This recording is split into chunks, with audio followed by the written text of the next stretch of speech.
అనేకులకు ఆయన్ని, ఆయన రాజ్యాన్ని ప్రకటించడానికి అవకాశం ఇచ్చిన తండ్రి దేవునికి మొట్టమొదటిగా నేను కృతజ్ఞతాస్తుతులు చెల్లిస్తున్నాను.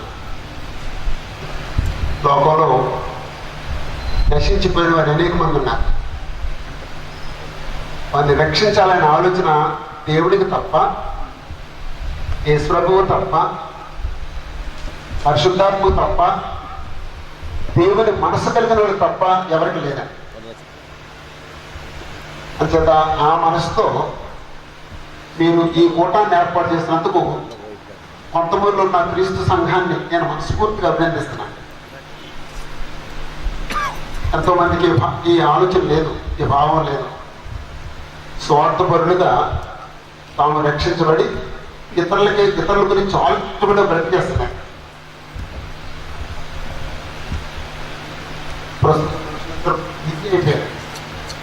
అలాంటి పరిస్థితుల్లో తీరు చేసుకుని మీరందరూ సిద్ధపడుతున్నందుకు మిమ్మల్ని అందరినీ అభినందిస్తున్నాను. రాజు ఏమన్నాడంటే, దేవుని రాజ్యంలో ఫలించుట అనే పాఠం చెప్పండి అంకులు అని చెప్పేసాడు. ఆయన గురించి క్లుప్తంగా ఆలోచిద్దాం. రాజ్యము అనే మాటకు అర్థం ఏంటంటే పరిపాలన అని అర్థం. అంటే దేవుని రాజ్యం అంటే దేవుని పరిపాలన అంతే. అప్పుడు దేవుని రాజ్యంలో ఎలా ఫలించాలి అంటే, ఫలించడం అంటే ఏమిటి? ఫలించడం అన్నప్పుడేమో మనం కాయడం, చెట్టు అయితే కాయలు కాస్తుంది, మనుషులైతే మరి రాజ్యంలో ఫలించడం అంటే పరిపాలించబడినట్లుగా బ్రతకడం. పరిపాలించబడినట్లుగా ఎలా పరిపాలిస్తున్నారో అలా బ్రతకడాన్ని రాజ్యంలో ఫలించడం అని చెప్పేసి అంటారు. ఫలించడానికి నుంచి యేసు ప్రభు ఎలా చెప్పారు, తమ క్రియల వలన తమ భావాలు ఏంటో తెలుస్తాయి. అంటే ఒక మనిషి ఎలా బ్రతుకుతాడో, ఎలా క్రియ చేస్తాడో క్రియలు ఫలాలు అన్నాడు.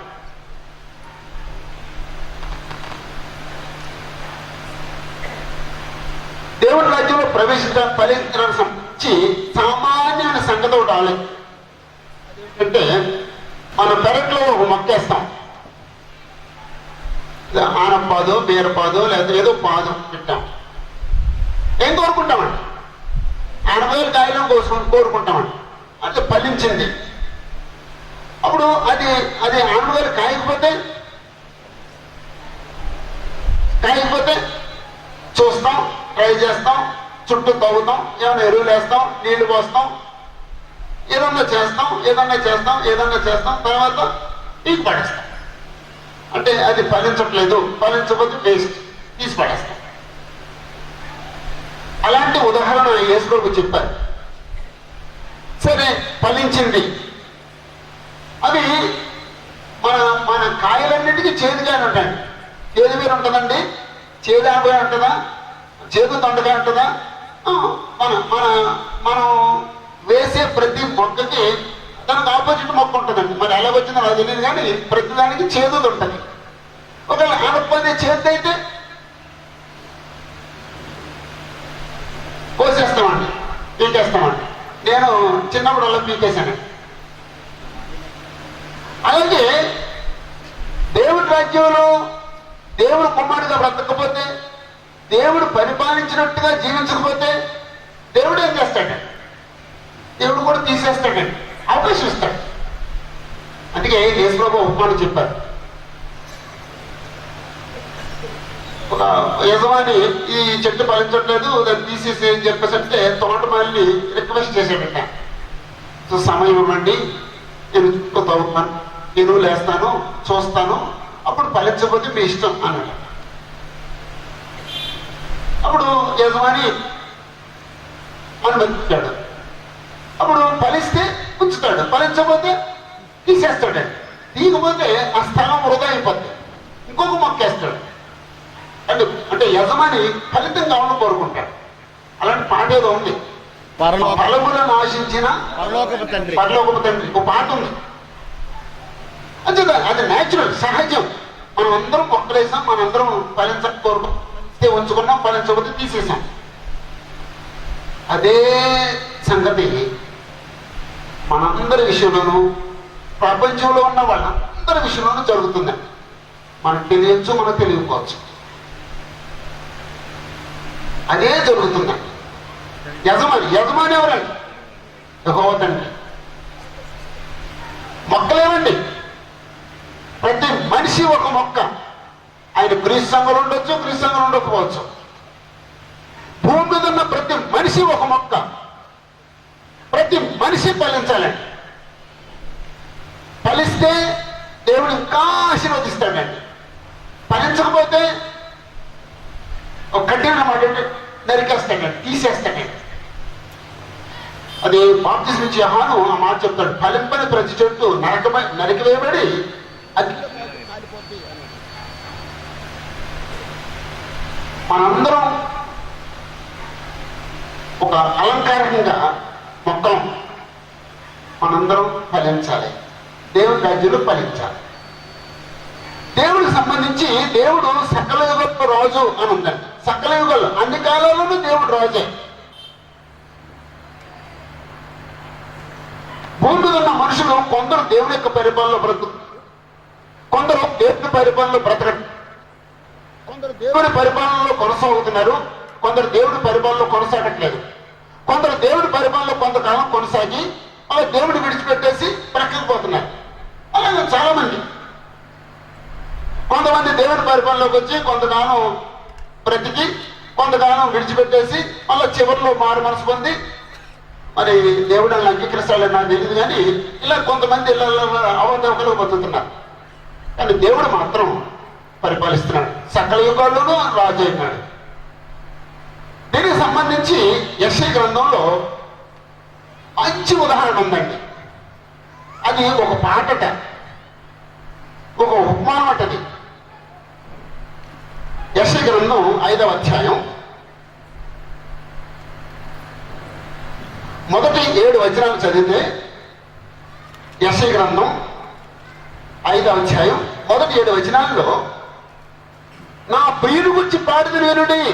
యెషయా యెహోవా దేవుని గురించి, ఆయన ద్రాక్ష తోట గురించి పాట పాడుతున్నాడండి. యజమాని ఎవరండి? యెహోవా దేవుడు. ద్రాక్ష తోట ఎవరండి?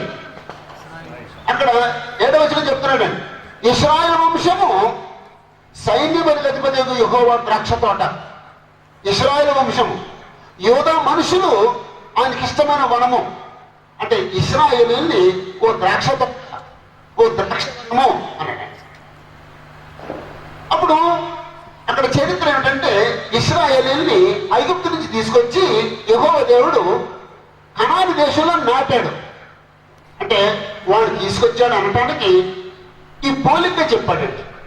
కీర్తనలు 80వ కీర్తన 8వ వచనం చూద్దాం. 80వ కీర్తన 8వ వచనం. నీవు ఐగుప్తుల నుండి ఒక ద్రాక్షవల్లిని తెచ్చితివి, అన్యజనులను వెళ్ళగొట్టి దాన్ని నాటితివి. చాలండి. నిర్గమకాండంలో 13వ అధ్యాయం నుండి చదివితే ఇప్పుడు తీయక్కర్లేదు, చదివేది కాదు, చెప్పేది మాత్రమే. ఇశ్రాయేలీయులు ఐగుప్తుల నుంచి విడుదల పొందిన సందర్భం ఉందండి. దేవుడిని యెహోవా ఇశ్రాయేలుని ఐగుప్తులను తీసుకొచ్చి 40 సంవత్సరాలు అరణ్యంలో ప్రయాణంలో వాళ్ళని కాపాడి కనాన్ దేశంలో మోషే నాయకత్వంలో విడుదల చేసి నడిపించి యెహోషువ నాయకత్వంలో కనాన్ దేశంలో నాటాడండి, అన్నాను ప్రవేశపెట్టాడండి. దాన్ని ఇక్కడ ఏమంటాడంటే అలంకారికంగా మొక్కను నాటినట్టుగా తీసుకొచ్చాడు, మొక్కను నాటాడు అన్నాడు అనమాట. ఎక్కడ ఒక మొక్కను నాటినాడు, మనుషులు తీసుకొచ్చాడు. అప్పుడు దేవుడైన యెహోవా వాళ్ళకి కావలసిన వాటి అన్నింటినీ ఇచ్చాడండి. కనాన్ దేశంలో నివసించి 7 జాతుల వారిని ఏరేసాడు, రాళ్ళు ఏరేసినట్టుగా ఏరేసాడు. వాళ్ళు ఆత్మీయంగా బ్రతకడానికి కావలసిన ధర్మశాస్త్రాన్ని ఇచ్చాడండి. ఎటువంటి భయానికి లోను కాకుండా ఉండేటట్టుగా యెహోవా దేవుడు కాపుదలు ఇచ్చాడండి. దాన్ని ఏమన్నాడంటే ద్రాక్ష తోటకి చుట్టూ కంచె వేసినట్టు, లేకపోతే గోడ కట్టినట్టు ఇచ్చాడండి, ధర్మశాస్త్రంతో కాపుదలు ఇచ్చాడండి. శత్రువులు ఎవరు కూడా వాళ్ళని నాశనం చేసేయకుండా దేవుడు యెహోవా వాళ్ళ పక్షంగా ఉండి వారికి సైన్యాధిపతిగా ఉండి వాడిని రక్షించి వాడిని కాపాడాడు. ఒకవేళ వీళ్ళు ఎవరైనా మళ్ళీ వాళ్ళతో కలిసిపోయి పాడైపోతారేమో అని ధర్మశాస్త్రంతో వాళ్ళని కాచి కాపాడాడు. ఒకవేళ నక్కలొచ్చి తినేస్తాయేమో అని చెప్పేసి అని పురుజు కడతారండి. పురుజు వేసినట్టుగా దేవుడు ఏం చేశాడంటే ఆయన ప్రవక్తలు పంపించి కాపుదలు ఇచ్చాడండి. ఆయన ఇవ్వవలసిన కాపుదలంతా ఇచ్చాడండి. అప్పుడు ఈ ద్రాక్ష తోటకు సంబంధించి సంవత్సరానికి అంటే ద్రాక్ష తోట ఎప్పుడు తయారు చేస్తుందో నాకు తెలియదు, ఎన్ని సంవత్సరాలు కాస్తుందో కూడా తెలియదు. తెలుసండి మీకు? తెలియదు. హైదరాబాద్ కూడా తెలుస్తుంది. ఓకే, సంవత్సరం తర్వాత కాస్తుంది అనుకుందాం. అప్పుడు యజమాని ఆ తోటకి వెళ్ళాడు, అది ఎలా ద్రాక్ష పళ్ళు కాసి చూద్దామని చెప్పేసి. అప్పుడు వెళ్ళి ఒక ద్రాక్ష తీసుకుని పండు తీసుకుని రోడ్లు వేసుకున్నాడు. ఏమైందండి? 6 ద్రాక్షలు అట. మంచి ద్రాక్ష అయితే ఆస్వాదిస్తూ ఆనందిస్తూ తిన్ను, అది 6 ద్రాక్ష అండి. అప్పుడు ఒక యజమానికి అలాంటి అనుభవం ఇచ్చినప్పుడు, అలాంటి సంఘటన ఎదురైనప్పుడు ఎలా ఫీల్ అవుతాడండి? ఏదో చెప్పండి, మాట్లాడడం పర్లేదు. ఎలా ఫీల్ అవుతాడు? ఆనందపడతాడా? మరి ఏమవుతాడు? బాధపడతాడు. ఇంకేమవుతాడే? దిగులు చెందుతాడు. ఇంకేమవుతాడే? కోపం వచ్చేస్తాడు. ఇంకేం చేస్తాడండి? ఎక్కడ జరిగింది సమస్య? పొరపాటు ఎక్కడ జరిగింది? అసలు విత్తనం దగ్గర పొరపాట, మా తోటమాల పొరపాటు, అసలు ఎక్కడ పొరపాటు? నేల పొరపాట, నీళ్లు పొరపాటు, ఎన్ని చేతుల్లో జరిగింది ఆలోచిస్తాడు కదండి. భయంకరంగా ఉంటుందండి అక్కడ పరిస్థితి. 10th క్లాస్ పిల్లలు పాస్ అవ్వకపోయినా సరే తండ్రి బాధ అదేనండి. ఎంసెట్ సీట్ రాకపోతే తండ్రి బాధపడే బాధ అదేనండి. బాధ ఉండదండి, అదే బాధ అండి. ఏమైంది? అసలు ప్రాబ్లం ఏంటి? కాలేజీ తప్ప, నా తప్ప, నేను అనవసరంగా ఇక్కడ జాయిన్ చేశానా? ఈవే నన్ను అక్కడ జాయిన్ చేయమని నేను గొడవ చేసింది, అందుకే జాయిన్ చేసింది. అది మా ఫ్రెండ్ చేయమని చాలా రకాలుగా ఆలోచిస్తాడండి. ఆ తోటమాలు కూడా లేకపోతే యజమాని కూడా ఆ 6 ద్రాక్ష రుచి చూసినప్పుడు ఊసేసి ఉక్తి ఆయన మాట్లాడుతున్నాడు చూడండి.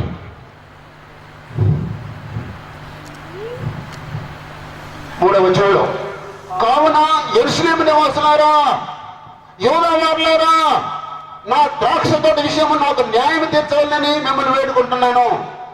యాక్చువల్గా ఆ 6 ద్రాక్ష కాసిన వాళ్ళు వాళ్ళేనండి, ఆ ఇశ్రాయేలీలే, ఆ యూదులే 6 ద్రాక్ష కాసిన వాళ్ళు. ఇప్పుడు న్యాయం తీర్చమని ఎవరు అడుగుతున్నాడండి? వాళ్ళే అడుగుతున్నాడండి, నాకు న్యాయం తీర్చండి, నేను నా ద్రాక్ష తోట చేసిన దానికంటే మరి ఏమి చేయగలను? అది 6 ద్రాక్షలు, అది ద్రాక్ష పండ్లు కాయనని నేను కనిపెట్టినప్పుడు అది 6 ద్రాక్షలు కాయడం కారణం ఏంటి? నేను మంచి ద్రాక్షలు కాస్తుందని వెళ్ళాను అంటే భౌతికంగానేమో మంచి ద్రాక్షలు కాస్తుందని వెళ్తాను. ఆత్మీయంగా అక్కడ ద్రాక్షలు అంటే ఇంకేవో అటు కోసం వెళ్ళాడు. అది అప్పుడు అన్నాడు యజమాని 5వ వచనంలో, ఆలోచించుడి, నేను నా ద్రాక్ష తోటకు చేయబో కార్యమును మీకు తెలియజెప్పదను. అది మేసివేయబడినట్లు దాని కంచెను కొట్టివేసేదను, అది త్రొక్కబడినట్లు దాని గోడను పడగొట్టి దాన్ని పాడు చేసేదను. అంటే ఎప్పుడైతే అది మంచి ద్రాక్ష కాయలేదో యజమాని ఏం చేస్తాడండి? వేస్తుంది అని కోపం వచ్చి కంచె తీసేస్తాడటండి. ఒకవేళ తోటకైతేనే కంచె తీసేస్తాడు. మనుషులకైతే ఏం చేస్తాడండి? ఆయన కాపుదలు ఇంతవరకు కాపుదలు ఇచ్చాడండి, ఆ కాపుదలు తీసేస్తాడటండి. కాపుదలు తీసేసి ఏమవుతాడు? తోట అయితేనేమో పందులు వచ్చి తినేస్తాయండి, నక్కలు వచ్చి తినేస్తాయండి, గొర్రెలు వచ్చి తినేస్తాయండి. మరి మనుషులైతే దేవుడు తీసేస్తే ఎవరైనా చెప్పండి, ఏం జరుగుతుంది అమ్మా?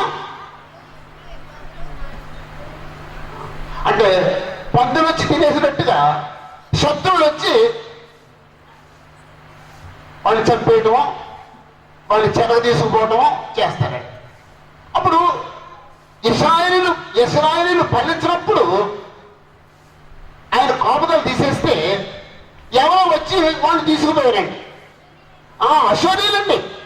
అమ్మా అన్నారమ్మా, థ్యాంక్స్ అమ్మా. ఆ తర్వాత యూదులు ఫలించకపోతే దేవుడు యెహోవా ఆ కాపుదలు తీసేసాడండి. వాళ్ళు ఎవరు తీసుకుపోయారండి? ఎవరు మేసేశారండి? ఆ బబులోనీయులండి. బబులోనీయులు వచ్చి యూదా రాజ్యాన్ని మేసేసినాయి. ఓ పంది మేసినట్టే మేసేసినాయండి. అతి క్రూరంగా ప్రవర్తించారండి. మనుషులు చంపేశారండి. దేవాలయాన్ని పడగొట్టేశారండి. కాల్చేశారండి. పట్టణాన్ని కాల్చేశారండి. పరిశుద్ధమైన వస్తువుల్ని బబులోను దేశాన్ని పట్టుకుపోయారండి. కొన్ని వస్తువులు అయితే పగలగొట్టేసి ముక్కలుగా నరికేసి పట్టుకుపోయారండి. ఇక చిన్న పిల్ల పెద్ద ఏమీ తేడా లేదండి. అందరినీ చంపేశారండి. ఆరోగ్యవంతులందరూ కూడా తీసుకుపోయి వాళ్ళ దేశ డెవలప్మెంట్ వాడుకున్నారండి. పేదవాళ్ళని, ముసలివాళ్ళని, వ్యవసాయ పనులు చేసుకునే వాళ్ళని విడిచిపెట్టేశారండి. అక్షరాల ఇది సంభవించిందండి. క్రీస్తు పూర్వం 721-22లో అశ్షూరు చెరకు ఇశ్రాయేలు వెళ్ళిపోయారండి. 606లో క్రీస్తు పూర్వం 606లో యూదులు బబులోను చెరకు వెళ్ళిపోయారండి. ఇది అక్షరాల జరిగిందండి. దేవుడైన యెహోవా యెషయా ద్వారా ప్రవచించిన ఈ ప్రవచనం నెరవేరిందండి. అది ఎలాగో చెప్పు బాబు, క్లియర్ గా మాకు స్పష్టంగా చెప్పు ఆ స్టోరీ అంటే రాజా చెప్తాడు. నేను ఇప్పుడు అదంతా చెప్పలేను, అవ్వదు. రాజా చెప్తాడు, చెప్పించుకోండి. చెప్పేస్తే ఓకే, చెప్పకపోతే రేపు బుధవారం ఎప్పుడో చెప్పించండి.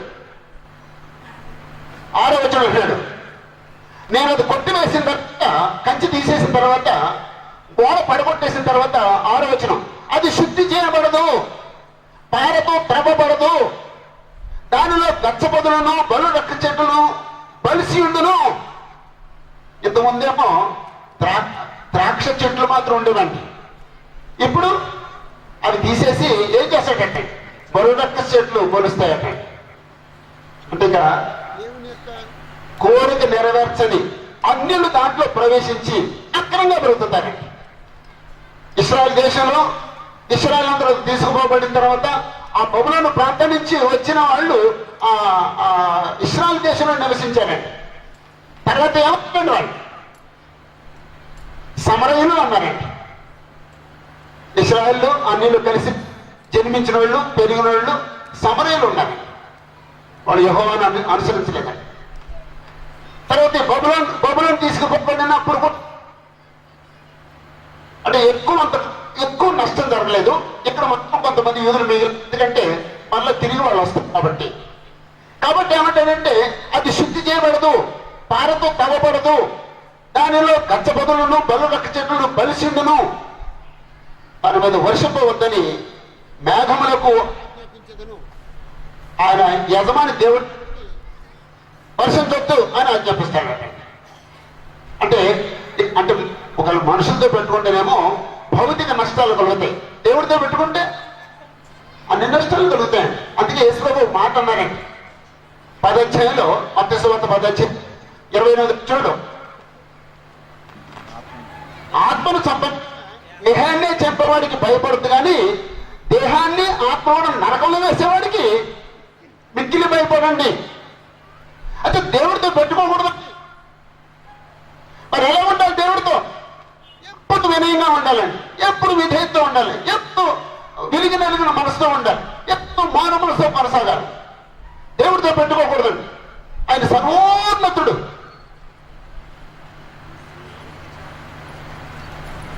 దాని మీద వర్షిపోవాలని మేఘములకు ఆజ్ఞాపించేదను. ఇంతవరకు అలంకారికంగా ఓ ద్రాక్ష తోటల గురించి చెప్పించిన దేవుడు వాస్తవం వివరించాడండి.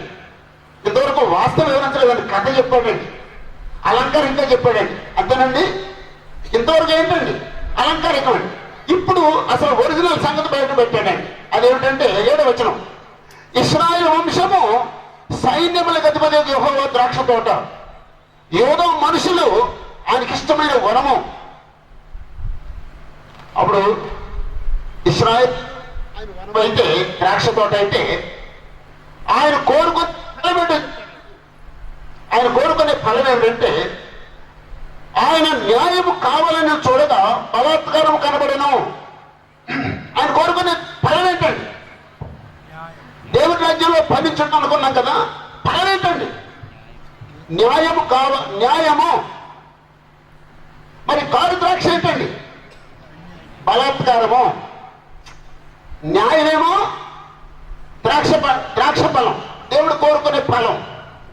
బలాత్కారమేమో కారు ద్రాక్ష. అంతేనండి. 2వ మాట, నీతి కావాలని చూడగా రోదన వినబడను. దేవుడు ఏం కోరుకున్నాడు? నీతి కావాలని కోరుకున్నాడు. అక్కడేం వినబడింది? రోదన వినబడింది. రోదనేమో కారు ద్రాక్ష. ఒక్క నిమిషం అక్కడ ఆగుదామండి.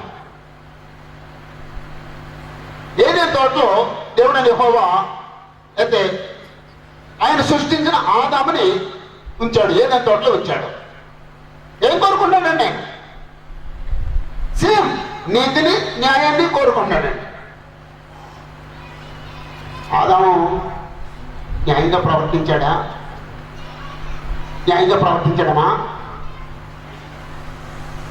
ఇది తలకాయ అవ్వట్లేదండి. న్యాయంగా ప్రవర్తించాడా? ప్రవర్తించలేదండి. మరి ఏం చేశాడండి? 2వ అధ్యాయం 17వ వచనంలో, 16-17 వచనాల్లో, ఆదికాండం 2:16-17 వచనాల్లో, ఈ తోటలో ఉన్న వృక్ష ఫలాలన్నీ తినొచ్చు, కానీ మంచి చెడ్డల తెలుగునిచ్చే వృక్ష ఫలాన్ని తినొద్దు అని ఆజ్ఞాపించాడు. ఆదామును సాతాను శోధించాడట. ఆదాము సాతాను శోధన లోపడలేదట. సరే వీడు అల్లకు లోపడలేదు, నీదేం పడద్దేమో అని చెప్పేసి నెమ్మదిగా హవ్వను శోధించాడు. పడిపోయిందండి. ఆ తొందరపాటు ఉంటుందట. పడిపోయింది. తినేసింది. అది ఏం చేసిందండి? ఆయనకి ఇచ్చిందండి, షేర్ చేసిందండి. ఆయన ఏం చేశాడండి? సాతాను చెప్తే తిన్నాడు, వాళ్ళ ఆవిడకి తీసి తినేశాడు. అప్పుడు యెహోవా దేవుడు అన్నాడండి, ఈ పండు తిన మనం నిశ్చయముగా చచ్చదము అన్నాడు. చచ్చిపోయాడండి. శారీరంగానేమో 930 సంవత్సరాలు బ్రతికాడు, కానీ ఆత్మీయంగా ఆ రోజునే, ఆ క్షణమే వాళ్ళిద్దరూ ఆత్మగా చచ్చిపోయారండి. న్యాయంగా ప్రవర్తించారా? అన్యాయంగా ప్రవర్తించారండి. ద్రాక్షలు ఫలించారా? కారు ద్రాక్షలు ఫలించారా? అక్కడ స్టార్ట్ అయిందండి కారు ద్రాక్షల ఫలితం. కారు ద్రాక్షల ఫలం అక్కడ స్టార్ట్ అయిందండి. కొంచెం ముందుకు వస్తే నోవహు కాలంలో కల్తీ వ్యవహారం జరిగినాయి. దేవుని పిల్లలు దేవుని కుమారులు నరుల కుమార్తెలు చక్కని వారిని చూచి తమ మనసుకు వచ్చిన వాళ్ళు పెళ్లి చేసుకున్నారంటే. యాక్చువల్గా విశ్వాసికి మధ్య వివాహం జరగాలి. కానీ ఇక్కడ ఏమైందంటే విశ్వాసులైన దేవుని కుమారులు అవిశ్వాసులైన నరుల కుమార్తెలను పెళ్లి చేసుకుని వాళ్ళకి పిల్లలను కన్నారండి. అప్పుడు ఆ తరం ఎలా తయారైంది? అక్కడ పదం వాడాడండి. ఎలా తయారైందంటే తరం బలాత్కారులు తయారయ్యారంటే. దేవుడేమో నీతి న్యాయంతో బ్రతకాలని కోరుకున్నాడు, కానీ ఆ కాలంలో బలాత్కారులు తయారయ్యారు. కానీ నోవహు ఎలా ఉన్నాడు చూడండి. 6వ అధ్యాయం, ఆదికాండం 6వ అధ్యాయం 9వ వచనంలో, నోవహు వంశావళి ఇదే. నోవహు నీతిపరుడును తన తరములో నిందారహితుడైండెను. నోవహు దేవునితో కూడా నడిచిన వాడు. నోవహు ఎలాంటాడు? నీతిపరుడు. నోవహు ఎలాంటాడు? నిందారహితుడు. నోవహు ఎలాంటాడు? దేవునితో కూడా నడిచిన వాడు, అంటే దేవుని ఆజ్ఞల ప్రకారంగా నడిచిన వాడు. ఇప్పుడు నోవహు దేవుని రాజ్యంలో ఫలించాడా? ఫలించలేదా? ఫలించాడండి. నోవహు దేవుని రాజ్యంలో ఫలించాడండి. దేవుడు కోరుకునే ఫలం అదే, నీతి న్యాయం ఆయనతో పాటు నడపటం. మరి నోవహు కాలంలో ప్రజలు ఫలించలేదండి. ఎందుకు ఫలించలేదండి? వాడు అక్కడ పొరపాటు జరిగిందండి. విత్తనం చెడ్డ విత్తనం పడిందండి. ఏంటి విత్తనాల్లో కల్తీ చేస్తే కల్తీ విత్తనం పడిందండి. రెండవ వచనంలో చెప్తున్నాడండి, దేవుని కుమారులు నరుల కుమార్తెలు చక్కని వారిని చూచి వారందరిలో తమకు మనసు వచ్చిన స్త్రీలను వివాహం చేసుకునేది. వాళ్ళు పై రూపం చూసారా, విశ్వాసం చూసారా? ఇప్పుడు మనకి ఎందుకు రాయించాడండి దేవుడు ఈ మాట అండి? Thank you sir. బుద్ధి కలగడానికి. అప్పుడు రేపు మీరు అబ్బాయి పెళ్లి చేసినప్పుడు ఏం చెప్తారండి? చేస్తానండి ఆ సబ్జెక్ట్ అవుతానండి కాల్ వస్తుంది. నిజంగా ఆ వచ్చిన మనకు బుద్ధి తెస్తే మనం ఏం చేస్తామండి? విశ్వాసం ఎక్కడుందో చూసుకుంటామండి. నేను అదే చేశాను. నేను ఆ విశ్వాసం ఇవ్వలేదు నా పిల్లలు. నా ఇంటికి ఆ విశ్వాసం తెచ్చుకోలేదండి. నాకు 2 కూతుళ్ళు విశ్వాసం ఇచ్చాను. నాకు 2 కొడుకులు విశ్వాసం తెచ్చుకున్నాను. నాకు ఈ వాక్యం అర్థమైందండి. ఈ వాక్యం అర్థం కాని వాళ్ళు చాలా మంది ఉన్నారండి భూమి మీద. చర్చ మనుషులు కూడా ఉన్నారండి. చాలా మంది ఉన్నారండి ఈ వచ్చిన అర్థం కాని వాళ్ళు.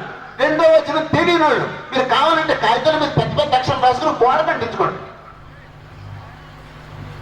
దేవుని కుమారులు నరుల కుమార్తెలు చక్కని వారిని చూసి ఏం చూశారండి?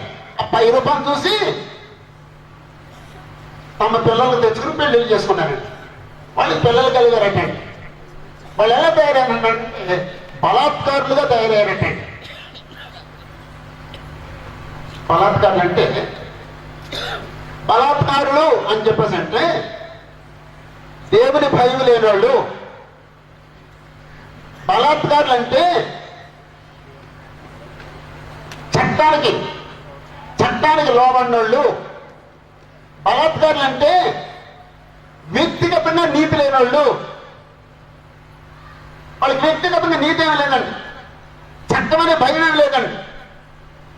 దేవుడు అంటే భయమే లేదండి. అలాంటి వాళ్ళు ఎప్పుడు కూడా బలాత్కారంగానే బ్రతుకుతారండి. ఏదన్నా పని చేయడానికి బలాత్కారం ప్రవర్తిస్తారండి. దొంగతనం చేసేవాళ్ళందరూ బలాత్కారం చేసేవాళ్ళే. బలాత్కరించే వాళ్ళందరూ బలాత్కారం చేసేవాళ్ళే. వాయు వరుస లేని వాళ్ళందరూ బలాత్కారం చేసేవాళ్ళే. లంచాలు తీసుకునే ప్రతివాడు బలాత్కారం చేసేవాడే. ఇతరులు మోసం చేసే ప్రతివాడు బలాత్కారం చేసేవాడే. ఒకరు సువార్తికుడైనా సరే సామాన్యులు మోసం చేసి మోసం మాటలు మాట్లాడితే వాడు బలాత్కారుడే.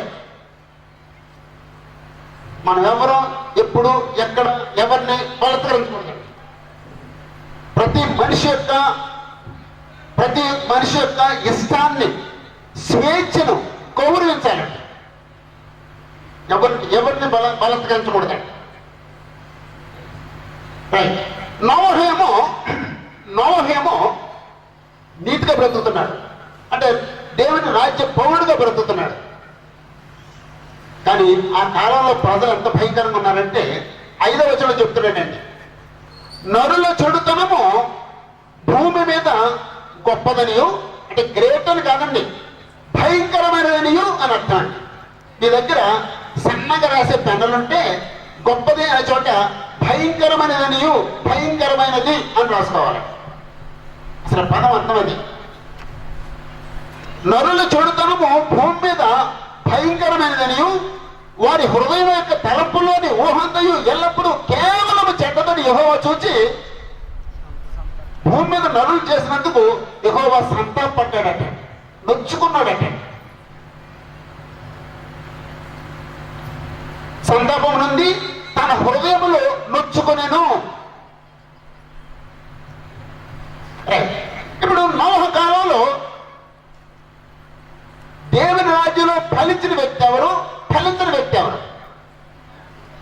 నోవహు ఆయన కుమారులు ఫలించిన వాళ్ళు. అక్కడున్న జనాంగం అంతా ఫలించిన వాళ్ళు, అది కారు ద్రాక్షలు కాసిన వాళ్ళు. ఆ తర్వాత ఇశ్రాయేలు జనాంగం వస్తే ఇశ్రాయేలు జనాంగం అంతట్లోనూ ఈ సందర్భం కనపడుతుంది. ప్రతి చోట విశ్వాస జీవితం కనపడతాయి. ప్రతి చోట అవిశ్వాసం జీవితం, లేకపోతే ఆ బలాత్కారం, అవినీతి కనపడతాయి. అలా మనం గుర్తించవచ్చండి.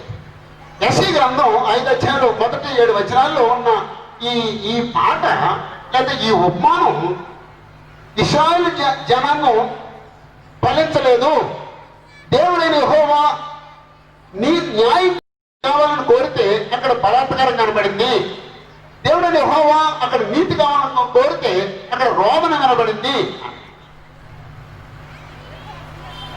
ఇశ్రాయేలు జనాంగంలో కానీ ఇప్పుడు కానీ ఎక్కడైనా బలాత్కారం జరిగిందంటే అక్కడ ఏమైందనమాట, మనిషికి న్యాయం అర్థం కాలేదనమాట.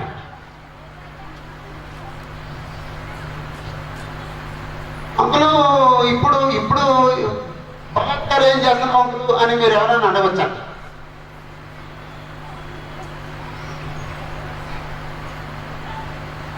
కొంచెం ఆర్థికంగా వెనకబడిన పేద అమ్మాయిని చేసుకుని ఇంటికి వెళ్ళి నీ బాబుని అడిగి 1,00,000 రూపాయలు పెట్టి 10 లక్షలు తీసుకురా అని చెప్పేసి బలాత్కారం కాదండి, అది కాదండి. బలాత్కారం అంటే సింపుల్ గా చెప్పొచ్చండి బలాత్కారం ఎలా జరుగుతుందో. ఒక విధవాళ్ళు భర్త చనిపోయాడు, ఆ భర్త పెన్షన్ వస్తుంది, ఏదో ఆఫీస్, ఏం ఆఫీస్ ఉంటుంది, ట్రెజరీ ఆఫీస్ అండి. ఆఫీస్కి వెళ్ళింది, మా ఆయన చనిపోయారయ్యా, పెన్షన్ లేదయ్యా, ముసలిదాన్నయ్యా. ఆడేమంటాడండి, 10,000 పెట్టా దగ్గర లేదయ్యా, నీ ఇక్కడ అవ్వదు వెళ్ళ. అవి ఏడ్చినా సరే కథలు కరగరండి. ఎవరండి బలాత్కారులు కాదా? నేను అనుకుంటానండి, ఎక్కడైనా మనుషులు కనపడితే బాగుంది అనుకుంటాను. నా ప్రార్థనలో ఒక మాట దేవుడి దగ్గర అంటానండి, దేవుడిని క్షమించాలని ఒక మాట అంటానండి, ఆయన మేము మనుషుల్లో బ్రతక సహాయం చేయండి తండ్రి అంటాను. ఎందుకంటే మనుషుల్లో బ్రతకట్లేదండి, మేము మనుషులుగా బ్రతకడానికి సహాయం చేయండి అని దేవుడికి ఓ మాట అంటానండి. నా ప్రార్థనలో ఓ మాట అది.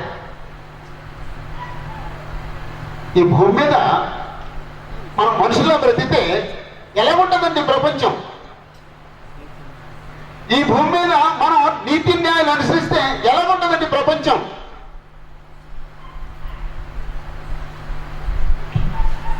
ఆ తర్వాత రెండో మాట, నీతి కావాలని కోరగా రోదన వినబడను, అందరూ నీతిగా బ్రతకాలి. నీతి అంటే రైచియస్నెస్ అన్నాడు. ఆ రైచియస్నెస్ అనే మాటకి డిక్షనరీ ఏమన్నాడు తెలుసండి, రైట్ వైజ్నెస్ అన్నాడండి. ఎవరు నీతిమంతుడు? దేవుడు యెహోవా ఒక్కడే నీతిమంతుడు. నీతికి స్టాండర్డ్ ఎవరు? యెహోవా. యెహోవా ఎలా ఉంటాడో అలా ఉంటే నీతి. యెహోవా ఎలా ఉన్నాడో అలా కాకపోతే అది దుర్నీతి. అయితే యెహోవా ఎలా ఉన్నాడో అలా చేస్తే అది దుర్నీతి. యేసుప్రభు ఎలా ఉంటారో అది నీతి, యేసుప్రభు ఏం చేయరో అది దుర్నీతి. నీతి కావాలని చూస్తే రోదన వినబడిందట. ఒక ఇంట్లో నుంచి రోదన వినబడుతుందండి. అంటే మనకి ఎలా వినబడదు, పైన దేవుడైన యెహోవా చెవులు పైన ఉంటాయండి, ఇలా పెడతాడు చెవులైనా. ఎక్కడి నుంచో ఒక ఇంట్లో నుంచి రోదన వినబడుతుందండి. ఎవరంటే రోధించే మనిషి ఎవరండి? ఎవరు సార్? చెప్పట్లేదు. ఎవరంటే రోధించే వ్యక్తి? ఒక స్త్రీ. ఎందుకు రోధిస్తుందండి? ఆ భర్త తాగేసి పడతాడండి, ఆ భర్త ఇంకో సంసారం పెట్టాడండి, ఆ భర్త నీతిని అనుసరించట్లేదండి. అంచేత ఆమె ఏం చేస్తుందండి? ఆమె ప్రాథమిక అవసరాలు తీర్చడండి. ఆమె ఏం చేస్తుందండి? రోధిస్తుందండి. ఎందుకు రోధిస్తుందండి? నీతి జరగట్లేదు కాబట్టి రోధిస్తుందండి. కష్టపడని ప్రతి పురుషుడు నీతి తెప్పునోడండి. త్రాగుబోతైన ప్రతి పురుషుడు దుర్నీతిపరుడండి. మరో కాపాడబెట్టిన ప్రతి పురుషుడు దుర్నీతిపరుడండి. అతని భార్య రోధిస్తుందండి. ఆ రోదన ఎవరింటారండి? యెహోవా అంటాడండి. యెహోవా అంటాడండి. మన నీదేంటి, న్యాయం ఏంటి, రోధించడం ఏంటి, బలాత్కారం ఏంటి? ఇప్పుడు మన ఇళ్లలో జరిగేది అదేనండి. మన ఇళ్లలో జరిగేది అంతే. ఏ స్త్రీ అయినా తన ప్రాథమిక అవసరాలు తీర్చబడినప్పుడు ఆమె రోధిస్తుంది. అక్కడ నీతి జరగలేదన్నమాట. కాబట్టి ప్రతి చోట ఇది కనబడుతుందండి. చిన్న వ్యాపారం దగ్గర నుంచి పెద్ద వ్యాపారం వరకు ఏం జరుగుతుందండి? మోసం మోసం మోసం మోసం. అందుకే మనం కొన్నిసార్లు చెప్పుకుంటాం, దేవుని కుమారుడే వ్యాపారం చేస్తే మోసం చేస్తాడా? ఎవరు తెలవలేదండి. చేస్తాడని చెప్పండి, చేయడని చెప్పండి. దేవుని కుమారుడే వ్యవసాయం చేస్తే మోసం చేస్తాడా? విత్తనాలు అమ్మితే కల్తీ విత్తనాలు అమ్ముతాడా? ఎరువులు అమ్మితే తప్పుడు ఎరువులు అమ్ముతాడా? లేకపోతే వ్యాపారం ఏదన్నా వస్తువును అమ్మితే కల్తీ వస్తువులు అమ్ముతాడా? అయస్కాంతం పెడతాడా? తక్కడి కింద అయస్కాంతం పెడతాడా? మరి ఇది చేసేదంతా ఎవరండి? న్యాయం తెలియనండి, నీతి మాలండి. ఇక్కడ మనం యేసుప్రభుని నమ్ముకొని మనం కూడా తప్పుడు పనులు చేస్తే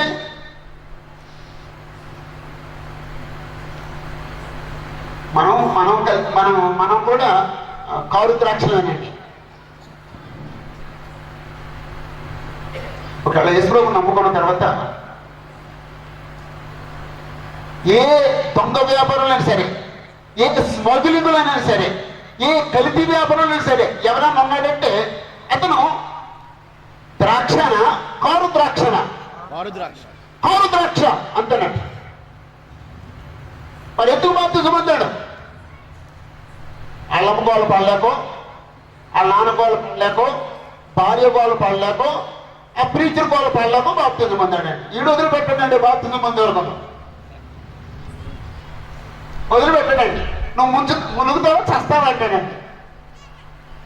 అటు మారు మనసులోనే మునుగుతాడండి. దొంగ వ్యాపారం మాట్లాడా? బాప్తిజం పొందాడు సినిమా హాల్లో పనిచేయచ్చండి. ఎవరైనా టక్కన సమాధానం చెప్పండి, నేను ముందుకెళ్ళిపోతాను. చేయకూడదండి. బాప్తిజం పొందినప్పుడు బాప్తిజం పొందినాడు పాన్ పరాకుల ప్యాకెట్లు అమ్మొచ్చండి. ఎందుకు అమ్మకూడదు? నువ్వు తినకూడదు కాబట్టి. నువ్వు తింటే నువ్వు నాశనం అయిపోతావు, చచ్చిపోతావు నీకు తెలిసింది కాబట్టి నువ్వు అమ్మకూడదు. బాప్తిజం పొందినాడు సారా తాగొచ్చు. సారో బ్రాంతో, అదే సారో కాదండి అంటారు కొంతమంది సిగ్గు రాకుండా. సారో బ్రాంతో తాగొచ్చండి. ఎందుకు తాగకూడదండి? ఎందుకు అమ్మకూడదండి?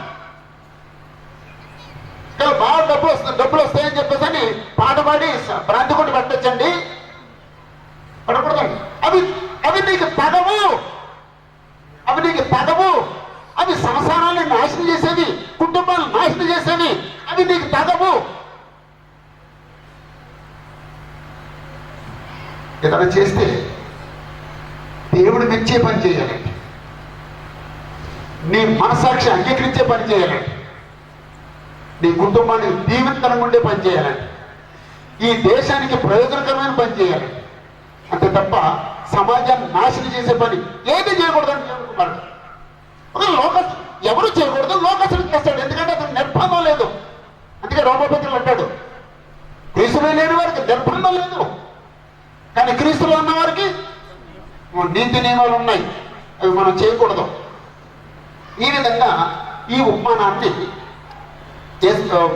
యెషయా చెప్పిన తర్వాత ఇశ్రాయేలు చరిత్ర అంతా ఇలాగే జరిగిందండి. ఇశ్రాయేలు చరిత్ర అంతా దేవుని రాజ్యాన్ని ప్రకటించడానికి దేవుడు యెహోవా బాప్తిస్మ ఇచ్చి యోహాను పంపించాడు. మనం చరిత్ర ఆలోచిస్తే లోకసువార్త 2వ అధ్యాయంలో ఆయన జననం లోకసువార్త 1వ అధ్యాయంలో ఆ బాప్తిస్మ ఇచ్చి యోహాను జననం కనబడితే, లోకసువార్త 2వ అధ్యాయంలో యేసు ప్రభు జననం కనబడితే వాళ్ళిద్దరికి 6 నెలల తేడా. వాళ్ళిద్దరూ ఏం చేస్తున్నారంటే వాళ్ళిద్దరూ కూడా దేవుడి యొక్క రాజ్యాన్ని ప్రకటిస్తున్నారు. దేవుడి రాజ్యం సమీపం ఉంది, మారు మనసు పొందండి. దేవుడి రాజ్యం సమీపం ఉంది, మారు మనసు పొందండి అని ప్రకటిస్తూ వచ్చారండి. ఎవరు ఇంక కొంచెం వివరంగా చెప్పాడండి.